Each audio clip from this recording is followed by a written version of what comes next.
Hi, this is Mrs. Swan. It's April 27th, 2020. We are social distancing all across the United States due to the COVID-19 outbreak.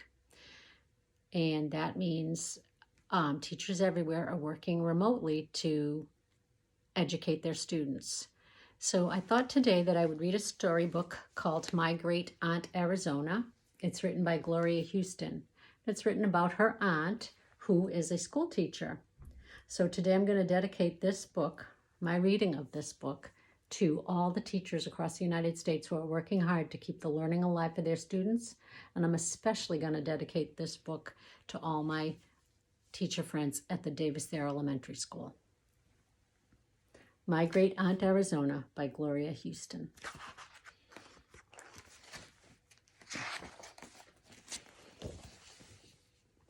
My Great Aunt Arizona was born in a log cabin her papa built in the meadow on Henson Creek in the Blue Ridge Mountains. When she was born, the mailman rode across the bridge on his big bay horse with a letter.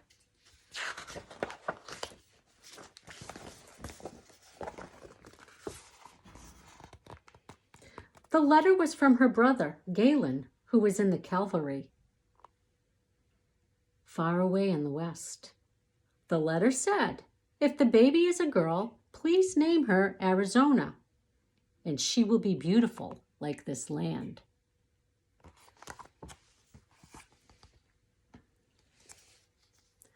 Arizona was a very tall little girl. She wore her long brown hair in braids. She wore long full dresses and a pretty white apron. She wore high button shoes and many petticoats too. Arizona liked to grow flowers.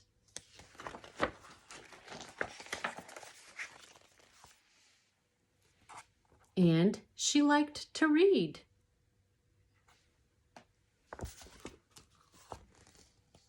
And sing.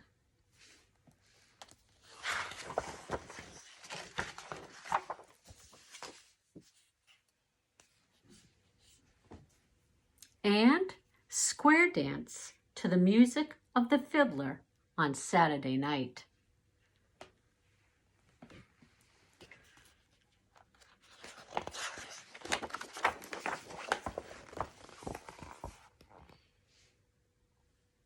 Arizona had a little brother, Jim. They played together on the farm. In summer, they went barefoot and caught tadpoles in the creek. In the fall, they climbed the mountains, searching for galax and ginseng roots.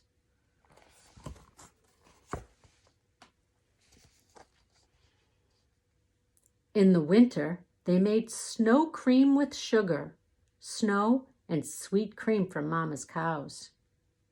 When spring came, they helped Papa tap the maple trees and catch the sap in buckets. Then they made maple syrup and maple sugar to eat like candy.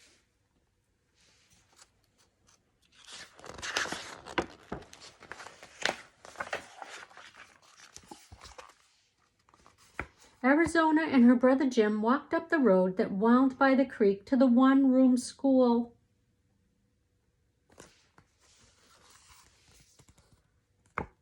All the students and all the grades were there together in one room. All the students read their lessons aloud at the same time. They made a great deal of noise, so the room was called a blab school.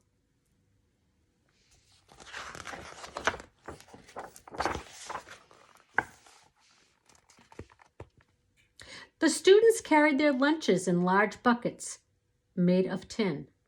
They brought ham and biscuit. Sometimes they had fried apple pie. They drank cool water from the spring at the bottom of the hill.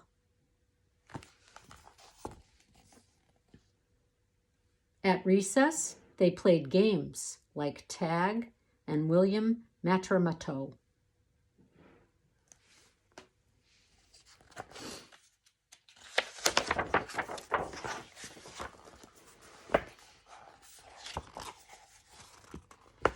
When Arizona had read all the books In the one-room school, she crossed the mountains to the school in the other village, a village called Wing. It was so far away that she rode her papa's mule. Sometimes she rolled the mule through the snow.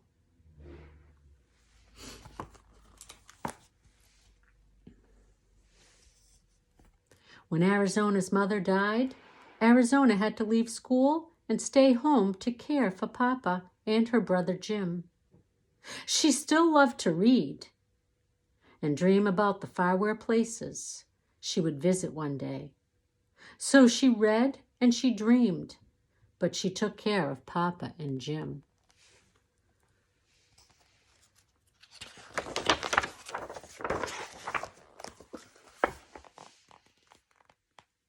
Then one day, Papa brought home a new wife. Arizona could go away to school, where she could learn to be a teacher. Aunt Susie invited Arizona to live at her house and help with the chores.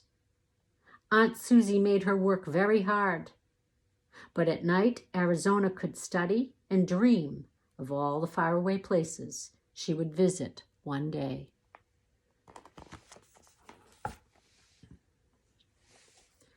Finally, Arizona returned to her home on Henson Creek. She was a teacher at last.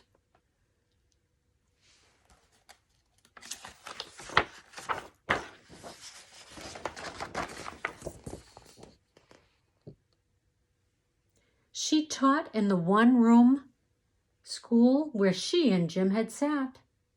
She made new chalkboards out of lumber from Papa's sawmill and covered them with black polish made for stoves. She still wore long full dresses and a pretty white apron. She wore high-button shoes and many petticoats too. She grew flowers in every window.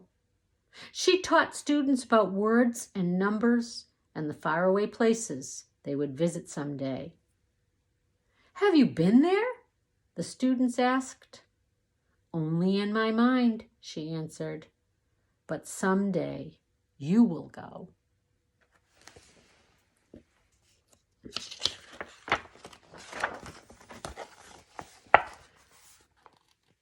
Arizona married the carpenter who helped build the new Riverside School down where Henson Creek joins the river.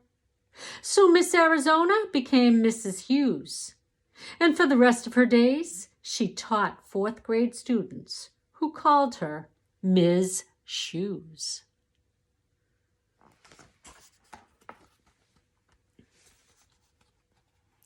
And when her daughter was born, Miss Shoes brought the baby to school, to the sunny room where the flowers grew in every window.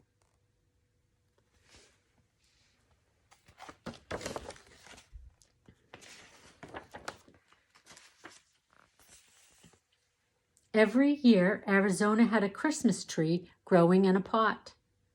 The girls and boys made paper decorations to brighten up the tree. Then they planted their tree at the edge of the schoolyard year after year until the entire playground was lined with living Christmas trees, like soldiers guarding the room where Arizona taught, with her long gray braids wound round her head, with her long full dress and pretty white apron, with her high-buttoned shoes and many petticoats too.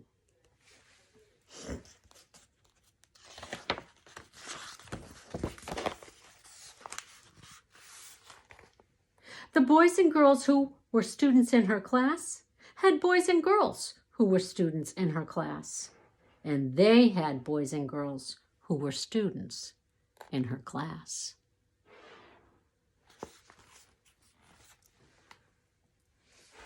For 57 years, my great aunt Arizona hugged her students.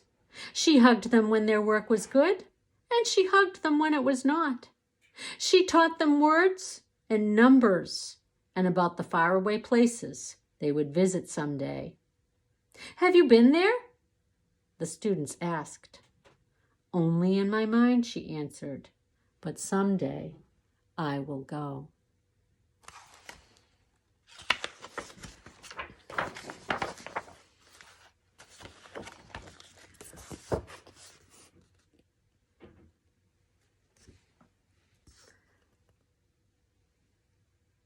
My great aunt Arizona taught my dad, Jim's only son, and she taught my brother and me in the 4th grade with her soft white braids wound round her head.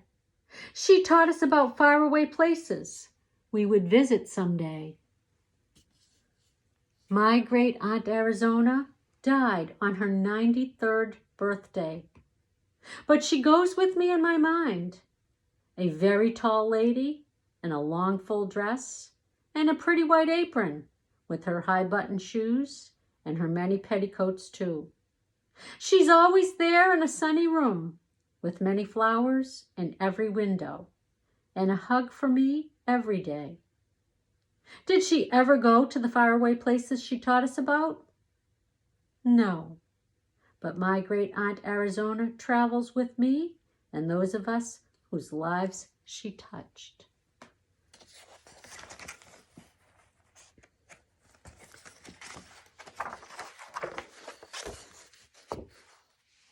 She goes with us in our minds. On the back here is Aunt Arizona and her daughter Helen. And it says, Arizona was born in a log cabin her papa built. She grew into a tall girl who liked to sing, square dance, and most of all, read and dream of the faraway places she would visit one day. Arizona never did make it to those places. Instead, she became a teacher, helping generations of children in the one-room schoolhouse which she herself had attended. And so this book is dedicated to teachers everywhere.